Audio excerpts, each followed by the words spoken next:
오늘 저는 믿음의 삶이라는 제목으로 말씀을 전하겠습니다. 성경 본문은 히브리서 11장 6절 말씀, 잘 외우는 말씀 같이 외워보겠습니다. 믿음이 없이는 하나님을 기쁘시게 하지 못하나니 하나님께 나아가는 자는 반드시 그가 계신 것과 또한 그가 자기를 찾는 자들에게 상 주시는 이심을 믿어야 할지니라. 아멘. 이 로마의 지하 카타콤이라든가 이런 터키 갑바도기아 지역의 데링쿠유 이런 것들에 이 사람들이 평생이라도 들어가 살 수 있는 이유는 무엇이겠습니까? 이 사람들이 그래서 잠깐 박해를 피하고 금방 물론 나오는 경우들도 있었지만 아까 그 구를 만드는 한 300년 정도가 걸린 것 같다 이렇게 말하지 않습니까? 이 갑바도기아 우리 사도행전 2장 8절 9절에 처음 성경에 갑바도기아라고 하는 데가 등장하죠. 오순절 성령 강림 이후에 베드로가 첫 설교를 합니다. 그때 베드로의 설교가 각지에서 온 사람들에게 외국어로 다 자기 나라 말로 들리는 희한한 일이 생겨서 사람들이 깜짝 놀래고 그것을 성경에 기록하고 있죠. 사도행전 2장 8절에 우리 각 사람이 난 곳 방언으로 듣게 되는 것이 어찌 됨이냐. 우리는 바데인과 메데인과 엘람인과 또 메소포타미아, 유대와 갑바도기아, 본도와 아시아, 부르기아 쭉 이름들이 거론됩니다. 각 우리 말들이 틀린데 조금 전라도 경상도 이런 정도만 아니라 굉장히 언어 체계가 다른 사람들도 세계 곳곳에서 모여들었는데 각자 우리나라 말로 아주 친숙하게 들린 게 이게 무슨 희한한 일이냐 하면서 갑바도기아에서 온 사람들 이야기도 같이 하고 있습니다. 지금도 그런 그것이 많이 세계 유적 이런 것에서 교회 안에서든 세계 여행에 대한 거든 곳곳에 많이 나와 있습니다. 이렇게 그들이 우리 지금 코로나19로 인해서 2월 마지막 주부터 제대로 정상적인 예배를 하기가 어려운 그런 상황이 지금에 이르렀고 또 내년에도 썩 그렇게 환경이 좋아지리라고 보지는 않습니다. 조금 나아질지는 모르지만 세계적 현상에 이른 또 제2차 팬데믹에 유럽 쪽에 극심하게 미국 같은데 하루에 8만 명 정도가 계속 지금 생기고 있지 않습니까? 그래서 수만 명이 세계 곳곳에 있고 그런 점에서 오히려 우리 쪽은 그래도 나은 편이지만 조금 나아지더라도 썩 그렇게 금방 벗고 옛날같이 당장 내년에 돌아가고 그런 것을 예상하기는 어려울 것 같습니다. 지금보다 조금 나아질 수 있다. 그런 정도로 지금 같은 삶에 위드 코로나19 많은 사람들이 코로나 전후 비포 코로나, 애프터 코로나, BCAD 이런 식의 이야기처럼 대조하지만 더 많은 사람들은 위드 코로나를 이야기합니다. 계속 가는 것이다. 이제 어떤 독감처럼 어느 정도 하다가 조금 소멸되거나 조금 있다가 잡히거나 백신들이 나와서 하면 많이 이제 좋아질 수는 있겠지만은 위드 코로나지 종식되고 이런 건 없다. 종식이라는 것은 군대 용어로서 끝장보자 하지만 그건 희망사항이지 코로나는 종식되는 종류가 아니다 하고 감염내과 의사들이 수없이 지금 이야기하고 있습니다. 어쨌든 위드 코로나 시대에 우리가 1년, 2년 이런 것도 참 힘든데 지금 이 데링쿠유 카타콤 이런 사람들은 거기에서 10년, 20년 땅굴 속에 두더지처럼 개미처럼 그렇게 살면서 주님을 섬겼다는 것입니다. 신앙의 자유를 위해서, 하나님을 섬기기 위해서 직장 당연히 다 끊어지는 것이죠. 먹고 사는 것, 자녀 교육, 양육 당연히 뭐 거의 못하는 거죠. 또 그 속에서 애 태어나서 그 어떤 애들은 평생 그 속에서 한 몇십 년 살다 죽는 거죠. 많은 사람들이 아까 800개 정도의 동굴 교회가 확인된다고 하는데, 뭐 몇몇 믿음 좋은 몇 사람이 아니라 진정으로 예수 그리스도를 영접한 사람들의 수많은 사람들이, 아까 한 3만 명 정도 거주했을 것이라고 데링크 이야기하지 않습니까? 많은 크리스찬들이, 목사들이 아니고 크리스찬들이 그렇게 살아갔다는 증거들이 그대로 남아 있습니다. 어떻게 그렇게 살 수 있을까요? 무엇 때문에 그들은 그렇게 할 수 있을까요? 첫째는 하나님의 사랑을 경험했기 때문일 것입니다. 성경 공부로 교리적으로 뭘 지식을 많이 가져서 어떻게 이렇게 살겠습니까? 조금만 손해보고 뭐 몇천만 원만 손해봐도 막 열불나고, 조금만 뭐 어떻게 교회 때문에 또는 옆에 누구 사람 때문에 손해봐도 막 난리가 날 그런 판에 어떻게 자기의 인생을 이렇게 내던지고 살 수 있겠습니까? 하나님의 사랑을 경험했기 때문입니다. 이론이 아니라 하나님의 실체를 그들은 알고 예수 그리스도가 나의 주인이라는 사실을 고백하면서 주님을 정말로 사랑해서 내 온 생애를 내던져 목숨 걸고 사랑했기 때문에 이런 바보 같은 삶을 사는 것입니다. 또 주님을 온전히 신뢰하기 때문입니다. 그분이 나의 주인이시고 그분이 나를 최선으로 인도하신다는 확신이 있기 때문입니다. 그분이 인도하는 것이 내 인생 최고의 삶이라는 것을 믿었기 때문입니다. 맹신이 아니라 온전히 주님이 어떤 분인가를 경험했고 그 주님의 음성, 주님의 함께하심을 경험하고 있기 때문에 자신의 모든 것을 이렇게 바쳐서 온 가족이 그렇게 살아갔다는 것입니다. 이들은 믿음의 사람들이었습니다. 믿음의 사람들은 무엇을 믿는 것입니까? 여러 가지가 있지만 오늘 본문에서는 짧게 본문에서 말하고 있는 두 가지만을 먼저 말씀을 드리려고 합니다. 하나님께 나아갈 때 믿음이 없이는 하나님을 기쁘시게 하지 못하나니 하나님께 나아가는 자는 반드시 그가 계신 것과 하나님이 계신 것을 믿는다는 것입니다. 하나님의 존재를 믿는다는 것입니다.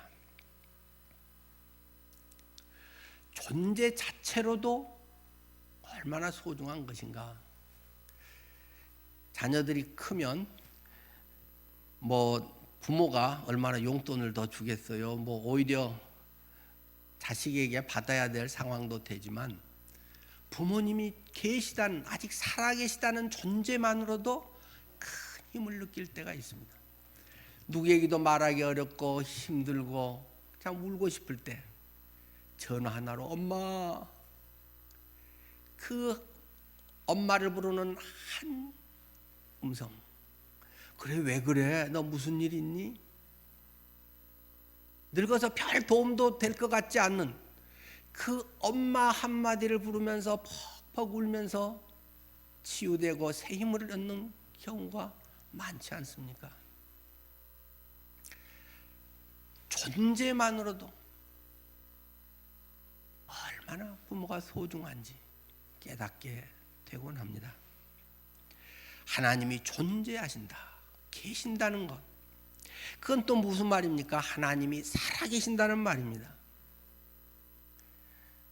개념의 하나님이 아니라 하나님은 살아서 움직이고 계신 분이다. 부활하신 예수 그리스도, 십자가에 죽고 끝나고 너 저 용서 다 했다, 이제 죽으면 지옥 안 가, 그것 정도가 아니라 부활하셔서 날마다 나의 삶을 이 세상에 사는데, 이 세상 마칠 때까지, 아니 이 세상 마치고 주님 앞에 서서 영원한 천국의 삶까지 주님이 함께 하신다는 그 살아계신 하나님, 이 확신이 있기 때문에 그렇게 할 수 있는 것입니다.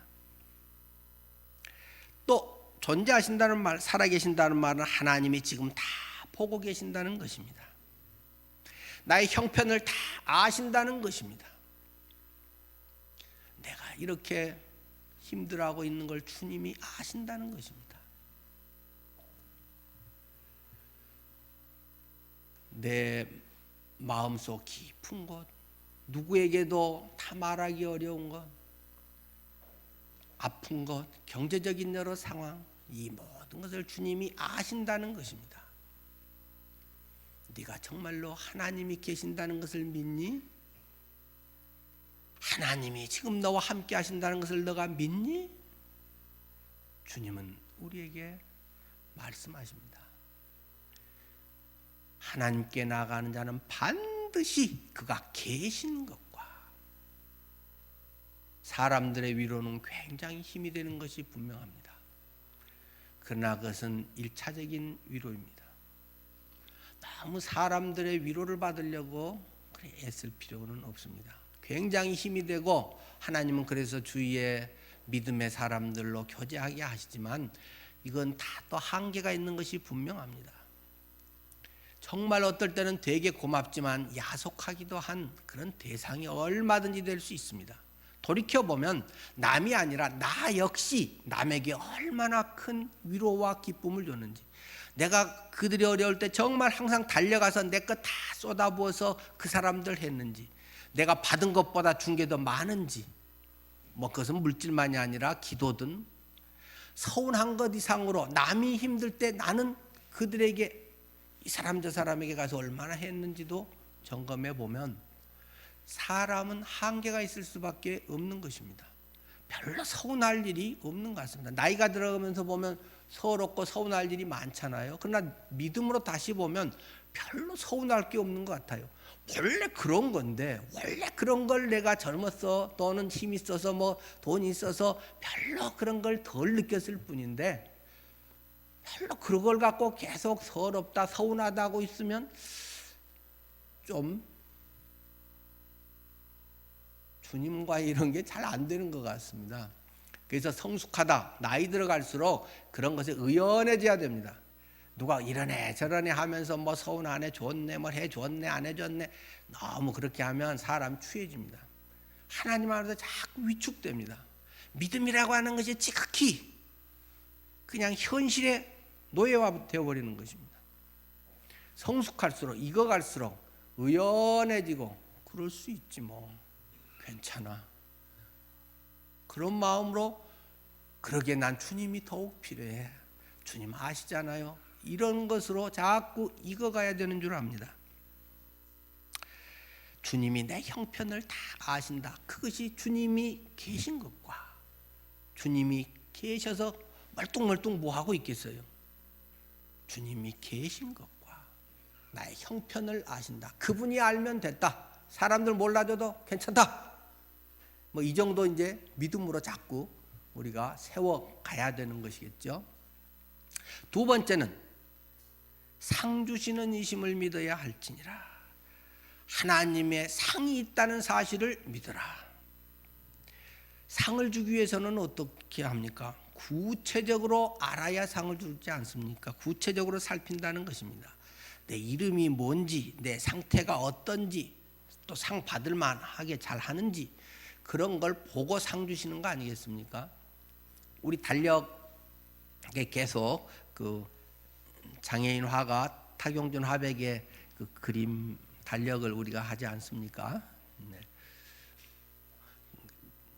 이제 제가 거기 조금 거기에 나오는 성경 구절이랑 제가 다 이제 찾아서 해주고 그러기 때문에 이제 우리 교회랑 공짜로 또 다른 몇 교회도 공짜로 하고 내년에도 또 그렇게 해서 나눠드릴 겁니다만은 거기 그림 있는 타경준 화백이 대통령 포장을 받았습니다. 대통령상을 받았습니다. 특별히 대회에서 받은 건 아니고 국민 추천 대통령 포장 그런 거 있대요. 국민들이 추천을 해가지고 거기에 문화체육부에서 심사를 해서 또 공적 조사를 하고 그래서 이제 올려서 대통령이 그걸 주더만요. 근데 그 공적 조사 등 그게 되게 많아요. 보니까 옆 사람들이 추천한 사람들이 뭐 이 사람은 이런 사람입니다. 뭐 이렇게 잘했습니다. 그런 걸 쓴 것도 있고, 문체부에서 자기들이 청와대에 올려서 뭐 하는 것 있고, 많은 그런 것들을 통해서 당신 대통령상 받을 만하다 해서 주더라고요. 그만큼 상 받을 만한 거리가 있고 거기에 대해서 구체적으로 뭔가를 확인을 하고 주는 게 상 아니겠습니까? 하나님은 상 주시는 분이시다. 구체적으로 나를 아신다. 나의 삶에 남들은 몰라주지만 내가 한 선한 일을 주님은 아십니다. 구원받고 예수의 향내를 얼마나 내가 잘 나타냈는지, 백합이 찢어질수록 그 속에 향기가 더욱 나타나는, 가시밭의 백합화에서 얼마나 진한 향기를 내는지를 하나님은 확인하시면서 상 주시는 분이시다. 주님이 우리를 보신 건 CCTV처럼 다 보시지만 혼내기 위해서가 아니라 상 주려고 그거 체크하느라고 하나님은 CCTV를 늘 돌려서 나의 삶을 찍고 계신다는 사실을 기억해야 됩니다. 이 두 가지가 확실해지면 삶이 별로 그리 힘들 것 같지는 않습니다. 그렇다고 환경이 달라지는 건 별로 아닙니다. 그런데 마음이 달라집니다. 의연해집니다. 하나님과 함께하는 것에 고난이 오히려 유익이 됩니다. 시편 119편의 고백이 나의 고백이 됩니다. 고난당한 것이 내게 유익이라. 그전에는 내가 하나님의 율례를, 하나님의 법도를, 하나님의 함께하심을 잘 몰랐는데 고난을 통해서 하나님을 향한 나의 영안이 열렸다는 것입니다. 그렇지 않으면 맨날 사람 보고 이러네 저러네, 저 사람이 어떠네, 뭐 내게 있네 없네, 나만 이러네, 밤낮 자기 동굴을 파고 들어가는데 하늘에 향한 사다리, 거기 위에 계신 하나님을 바라보게 되었다는 것입니다. 믿음이라고 하는 건 무엇이겠습니까? 수없이 우리가 반복해서 말씀을 드렸습니다. 적어도 믿음이라고 하는 성경의 헬라어 단어 정도는 지겹도록 우리가 들었잖아요. 피스티스,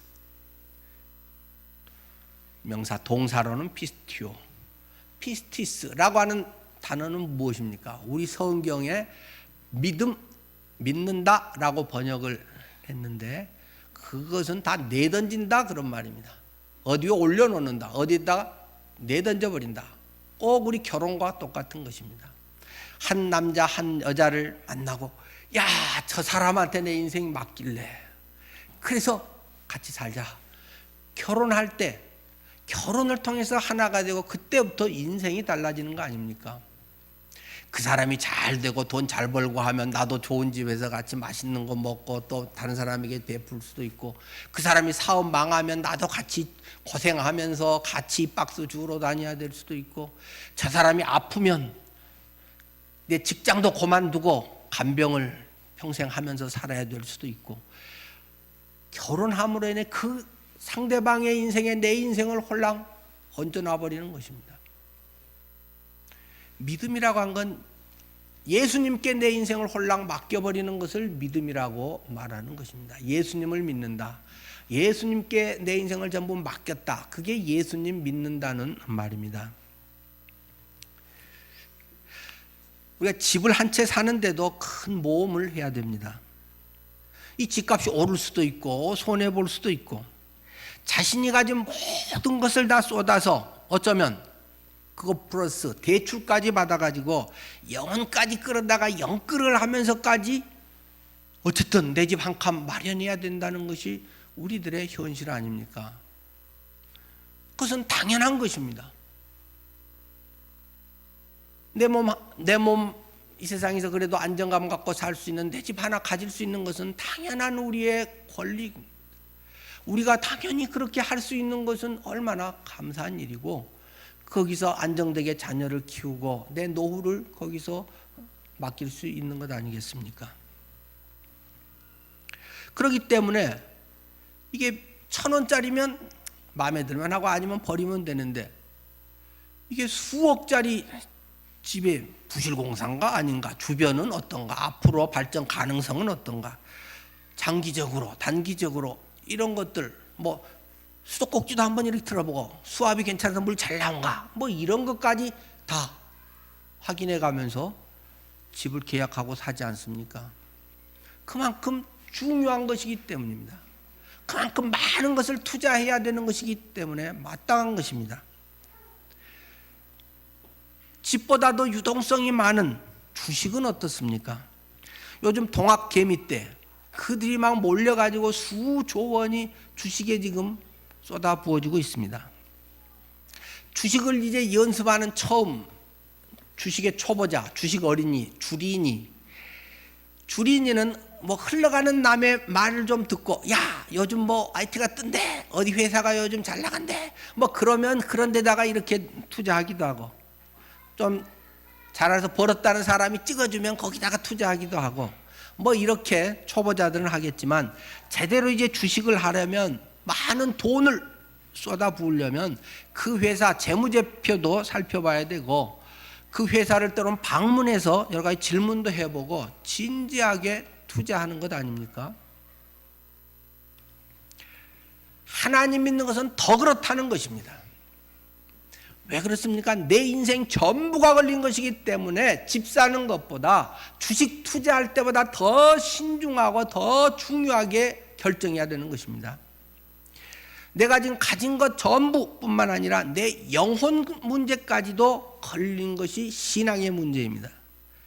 또 이것이 이 세상에 100년만 아니라 영원한 문제, 영원한 멸망이냐 영원한 천국에 하나님과 함께하는 삶이냐는 영혼이 영원한 문제까지 연결되어 있기 때문에 집 사는 것보다 주식 투자하는 것보다 훨씬 중요한 것이 신앙생활이라는 것입니다. 그렇기 때문에 친구 따라 쇼핑 가는 식으로 그냥 믿어볼까 하는 정도에서는 안 된다는 것입니다. 처음 시작은 어떠다 그렇게 할 수 있고, 또 다행히 그렇게 해서 참 좋은 교회에서 하나님을 잘 섬길 수 있겠죠. 그러나 진짜로 믿으려면 진지하게 고민하고 무턱대고 믿지 말고 이리저리 재보고 믿어야 하는 것이 신앙입니다. 왜요? 너무 중요하니까. 내 인생이 살고 죽는 문제이기 때문에. 그래서 지난 시간에서도 교회는 단골 식당 어디 선택하고 바꾸는 거지 그런 데가 아니다. 가족이라고 하는 공동체다. 물론 일반 우리의 가족과는 조금 혈연적 공동체와는 차이는 조금 있겠죠. 특히 요즘 같은 핵가족 시대에는 더 그런 차이가 있는 건 또 분명하지 않습니까? 우리 옆집에 누가 이사 왔는데 부잣집이 이사 왔다. 저 아저씨는 기업 사장님이다. 또 너무 멋있게 잘생겼다. 그러면 우리 아이들이 아빠 엄마 그건 고맙습니다. 내일부터는 나 저 집에 들어가 살게요. 저를 아들로 삼아주세요 하고 그 집으로 싹 가고. 그건 가족이 아닙니다. 사업이 망해도 아빠 엄마 힘내세요. 우리가 있잖아요. 그러면서 같이 돈 없으면 학교 휴학하고 벌어서 같이 한다든지, 뭐 또 대출 받아서 요즘 학비 뭐 등록금은 할 수도 있지만 자기 계획을 바꾸고 그러면서 어려운 일에는 같이 힘을 보태고 좋은 일에서는 함께 기뻐하고 나누고, 그런 것이 가족인 거지. 싸고 맛있는 집, 깔끔한 좋은 식당 생겼다. 그러면 그리 가서 식사하고. 교회나 가족은 전혀 그런 것이어서는 안 된다는 것입니다. 그렇기 때문에 자꾸 교회는 변질되고 타락하고 하나님이 의도하신 것과는 전혀 상관없는 실용주의에 빠져버리게 되는 것입니다. 교회는 거룩한 낭비를 하는 데지, 교회는 뭐 많은 걸 챙겨가는 데가 결코 아닙니다. 가족은 좋은 것을 챙겨가서 내가 이 집에 태어나야지 해서 그 가정에 태어나는 게 아니고, 그 가정의 모든 생사고락을 함께하는 것이 가족이라는 사실입니다.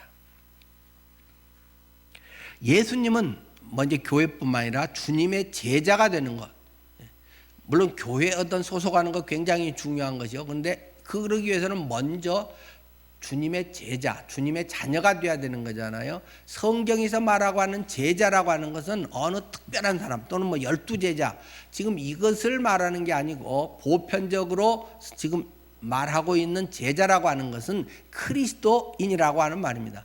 주님의 자녀가 된 사람들 모두를 제자라고 성경은 부르고 있습니다.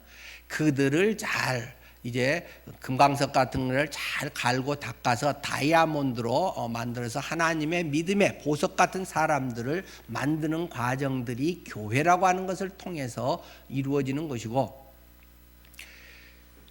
주님의 제자가 되는 것, 크리스찬의 삶을 사는 것은 예수님은 이 누가복음 14장 25절부터 35절까지 우리에게 구체적으로 설명하고 있습니다. 누가복음 14장 25절 여기는 한번 찾아주시겠습니까? 제자의 삶에 대한 교훈을 누가복음 14장 25절에 말하는데, 예수님을 수많은 사람들이, 수많은 무리가 함께 따랐다는 것입니다. 같이 나도 예수 믿어요, 나 예수님과 함께해요, 예수님 팬이에요 하고 막 팬덤들이 막 있다는 것입니다. 무리가 함께 갈새 예수께서 돌이켜 이르시되, 한 번씩 점검을 해봐야 된다는 것입니다. 돌아보면서 무릇 내게 오는 자는 자기 부모와 처자와 형제와 자매와 더욱이 자기 목숨까지 미워하지 아니하면 능히 내 제자가 되지 못하고, 목사가 되지 못하고가 아니라 내 제자, 주님을 믿는 하나님의 자녀, 하나님의 그리스도인 사람들을 말한다는 것입니다. 그런데 내 부모보다도 주님을 더 사랑해야 된다는 것입니다. 네 아내, 자식보다, 형제, 자매보다, 아니 네 목숨보다도 더 주님을 사랑해야 된다. 뭐 우리가 여러 번 말씀드렸습니다만은 여기서 미워한다 하는 것은 막 싫어하고 증오한다, 막 혐오한다 이런 건 절대 아니죠. 이 히브리 그 비유법의 그 표현 방식에서 어느 것을 최고로 놓을 때 그 두 번째 것은 이것에 비하면 상대적으로 미워하는 것 같이 표현된다는 말입니다. 이것을 강조하기 위해서 내가 이 사람을 사랑해서 이 사람하고 결혼했다. 그러면 상대적으로 그 전에 뭐 어떤 교제를 했던지 그런 사람은 미워하는 것처럼, 나를 버린 것처럼 여기는 거잖아요. 그러나 그 사람을 미워할 이유는 없고 여러 사람을 사귀어 보면서 이 사람이 정말 하나님께서 예비하신 나의 짝이구나 해서 결혼하는 거는 정말로 잘하는 것이잖아요. 그러니까 상대적으로 이 여자를 선택한 것은 다른 여자를 배척하는 것 같은 비유법상의 결과라는 것입니다. 주님에 대한 것이 네 부모를 섬기는 것, 그러니까 처자를 섬기는 것, 형제 자매, 내 자신을 챙기는 것보다 주님의 사랑이 우선해야 된다. 이것을 잘못하면 이제 이단들이 이런 걸 해서 너 그러냐, 정말 그래야 제자 된다 해가지고 자기들 집단에 소속해서 시킨 대로 해서 영적 노예를 만드는 이런 아주 악한 존재들이 있지만, 지금 어느 집단이나 어느 뭐 교회나 뭐 어느 목사님 말이나 그런 게 아니고 주님과의 관계에서 자기가 분명하게 점검해 봐야 된다는 것입니다. 나 요번 뭐 이 일 있어 못해요, 뭐 저거 돼서 못해요. 정말 그러면 못하는 건가? 우선순위가 정말 바로 돼 있는가? 점검해 봐야 된다는 것입니다. 뭐 아파서 못해요, 뭐 저렇게 해서 시간이 없어 못해요. 정말 중요한 것도 그럴까? 네 자녀가 그래도 그럴까? 그거 하는데 한 1,000만 원 갑자기 1시간 뭐 하는데 생겨도 그럴까? 점검해 보라는 것입니다. 주님에 대해서 정말 나를 따른 사람은 네 목숨까지도 미워하지 아니하면 능히 내 제자가 되지 못한다. 누구든지 자기 십자가를 지고, 그 뭐 고난인 건 사실이잖아요. 십자가가 나를 따르지 않는 자도 능히 내 제자가 되지 못한다. 주님을 위해서, 주님의 그것을 위해서 자기 십자가를 지고 고생보따리 스스로 짊어지고 따르지 않으면 내 제자가 되지 못한다. 주님은 분명하게 말씀하십니다.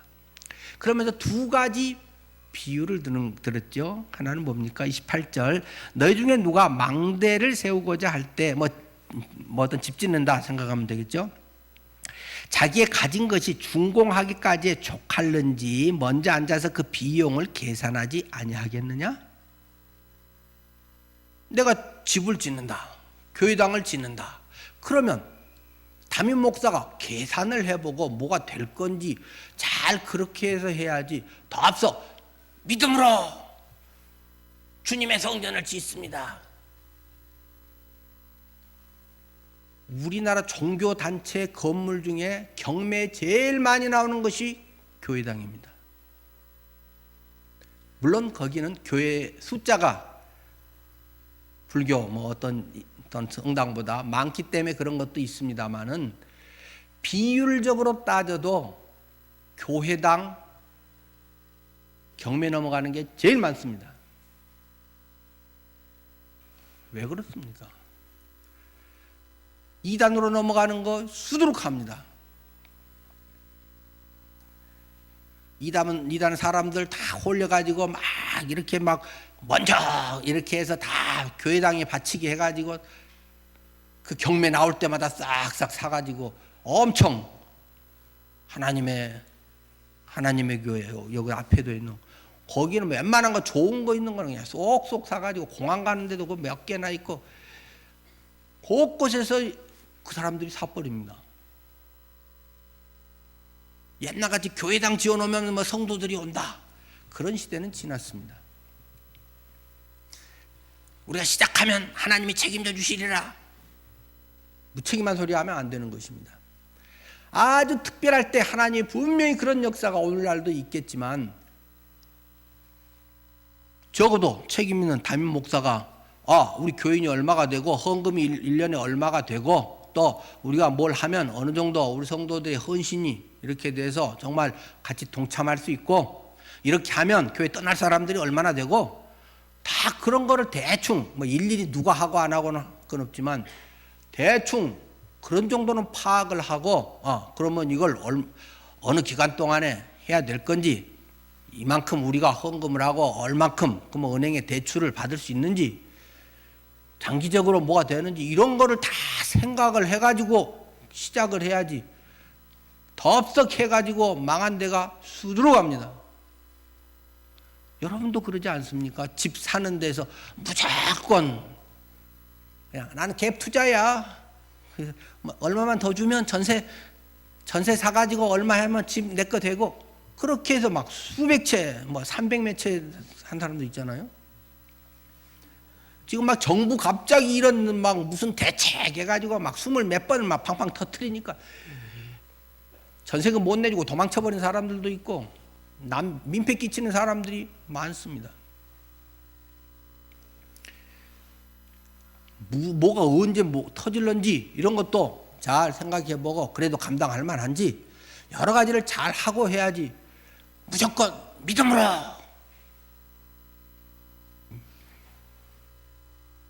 예수님께서 직접 하신 말씀이 망대를 세울 때 자기 가진 것이 준공검사 끝날 때까지 준공하기까지 족할는지 먼저 앉아서 그 비용을 계산하지 않겠니? 라고 예수님이 말씀하셨습니다. 그렇지 않으면 그 기초만 쌓고 능히 이루지 못하는 자가 다 비웃어 이르되 이 사람이 공사를 시작하고 능히 이루지 못했네. 기초 공사만 해놓고 골조만 해서 하던 교회가 적지 않습니다. 예수님은 또 하나의 비유를 말씀하십니다.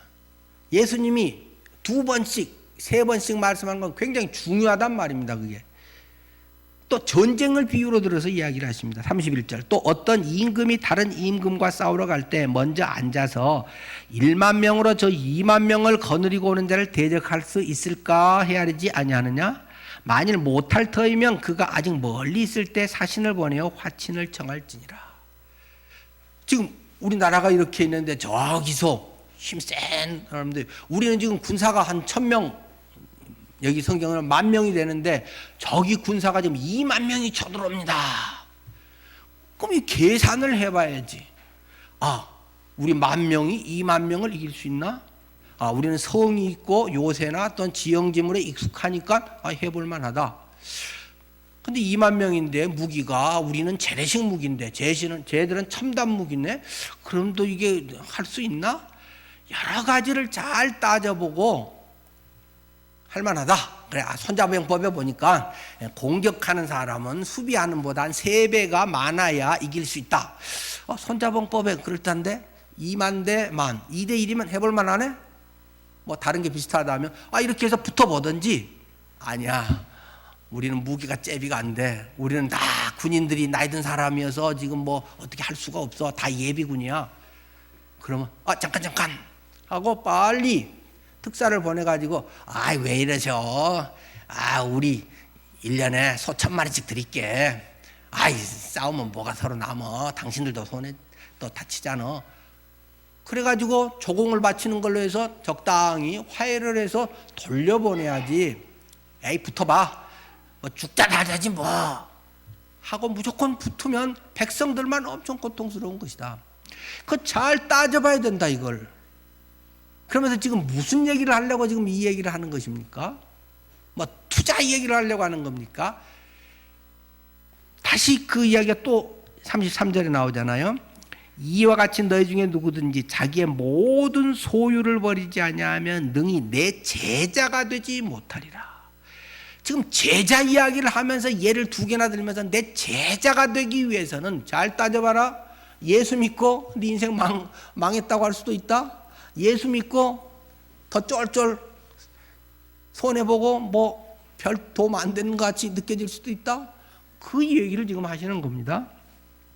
그러면서 소금 얘기를 하는 거죠. 소금은 얼마나 좋냐. 근데 소금이 만일 그 맛을 잃으면 뭘로 짜게 하겠냐.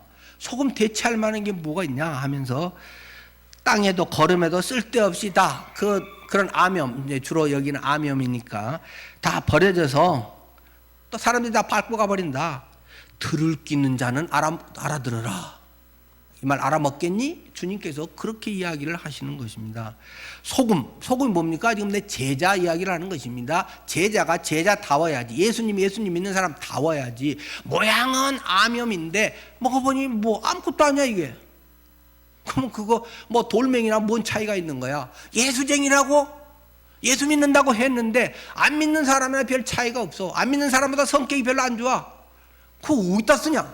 지금 그 얘기를 예수님께서 하시는 것입니다. 하나님은 언약의 하나님이시다. 하나님은 선언하시고 책임지시는 하나님이시다.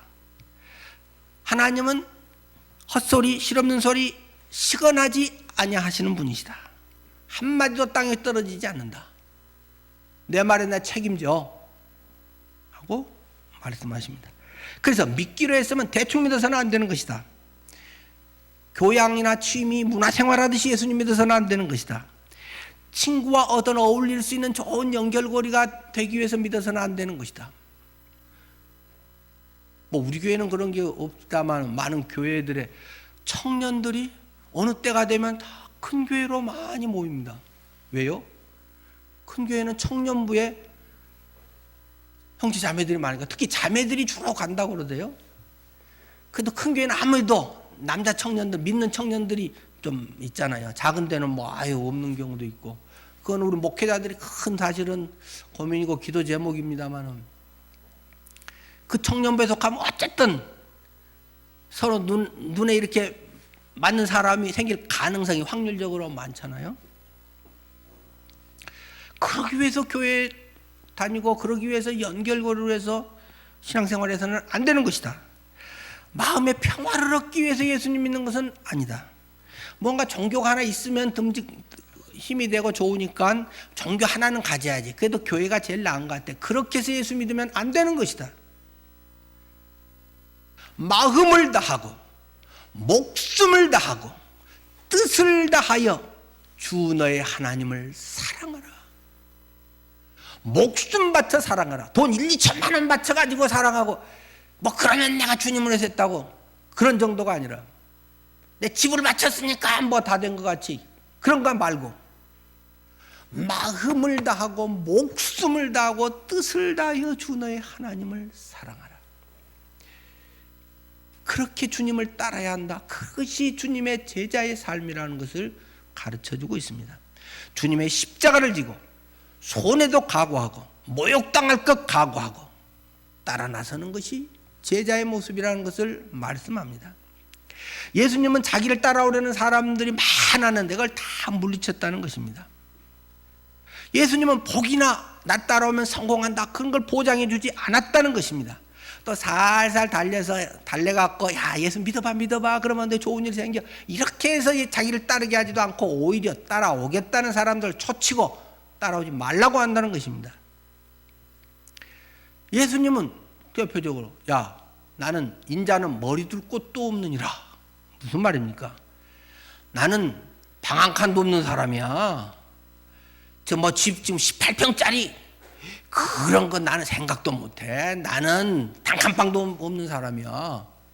근데 나를 믿고 뭐 큰 집 좋은 집이 잘 믿으면 생길 거라 생각해서 나 믿고 그런 생각하지 마.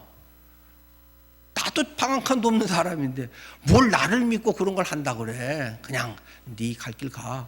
주님은 그렇게 말씀하신 분이다. 주님 믿으면 뭔가 막 복덩이가 굴러 들어와서 막 하는 게 잘 되고 그냥 그렇게 해서 막 열심히 기도하면 되고 열심히 기도해가지고 하나님 섭리를 거슬린 사람이 많다는 것입니다. 지난번도 얘기했듯이 야곱이 열심히 기도해가지고 하나님 양식이 충분히 채워지게 해주셔서 애굽 내려가지 않게 해주세요. 그러면 하나님의 역사는 완전 엉망이 되는 것입니다. 고생할 거 다 하고 쫄쫄 굶고 입에 풀칠도 못하고 그래서 할 수 없이 그냥 마지막에 있던 베냐민도 뺏길 것 같고 할 수 없이 천부의 의지 없어서 손들고 옵니다. 그러고 내려갔더니 비로소 거기에 요셉을 만나게 되고 거기에 하나님의 역사가 비로소 이제 착착 펼쳐지는 것을 경험하는 것입니다. 자꾸 현재에 대한 것이 잘 해결되기를 이 문제가 곧 해결돼 주세요. 어떤 것은 주님께 기도해서 그렇게 되게 해주시는 것이 아마 대부분이겠죠. 사랑하시기 때문에 또 믿음의 분량만큼 하니까 하나님께서 또 그것에만 집착한 사람은 또 그렇게 하겠죠. 그러나 하나님의 큰 스케줄대로 내 뜻대로 마옵시고 아버지의 뜻대로 하옵소서. 막판에 정말 중요한 기도는 겟셋만의 기도가 나오게 되는 것입니다. 이 잔을 내게서 지나가게 해주십시오. 정말 고통스럽다는 걸 압니다. 그러나 내 뜻대로 마옵시고 아버지의 뜻대로 하옵소서. 그래야 하나님의 섭리가 이루어지는 것입니다. 나를 통해서 하려는 굉장히 중요한 하나님이 귀하게 쓰시고자 하는 놀라운 일이 그때그때 이렇게 해주세요 뭐 해가지고 그때그때 해결되면 다 어그러져 버리는 것입니다. 예수님의 제자 초청과 오늘 우리가 믿는 신앙은 어떤 차이가 있을까요? 많이 비슷하시길 바랍니다. 믿져봤자 본전이라는 식의 예수님과 2m 거리 두기, 죄의 코로나 바이러스, 자기의 안일과 자기의 현실에 편하고 이런 것을 추구하며 주님과의 친밀한 교제가 아닌 주님의 책망거리로 전락해서는 안 됩니다. 성경은 말하지 않습니까? 너는 어느 편이야? 차든지 뜨겁든지 해라. 내가 헷갈린다 자꾸. 네 속에 정말 예수의 영이 있는지, 부활해서 주님이 네 안에 살고 있는지, 우리만인지 헷갈려 내가. 라오디게아 교회를 향한, 불신자가 아니라 라오디게아 교회를 향한 마지막 시대적인 사람들에게 차든지 뜨겁든지 해라. 양자택일을 해. 대충 이랬다 저랬다 하고 뭐 좀 이랬다가 조금 하고. 주님은 그렇게 우리에게 확실하게 선택하라고 말씀하십니다. 네 도대체 이 여자야 저 여자야? 네 나를 정말 좋아해? 나를 결혼할 거야 말 거야? 확실하게 주님은 묻습니다. 그냥 질질 끌면서 뭐 데이트만 계속 하면서 좋아해만 하지 말고 나는 엄청 피곤해. 언제까지 네 기다려야 될지 나는 알 수가 없어. 확실하게 프로포즈 해라. 믿든지 아니면 말든지. 뭐 그래야지 뭐 믿으면 안 믿은 것보다 낫고 그런 사람이 훨씬 골치 아픈 거다. 믿든지 말든지 확실히 선거. 주님은 그 말씀을 하고 있는 것입니다. 여러분은 어떻게 예수님 안에서 살기 원하십니까? 기도하겠습니다.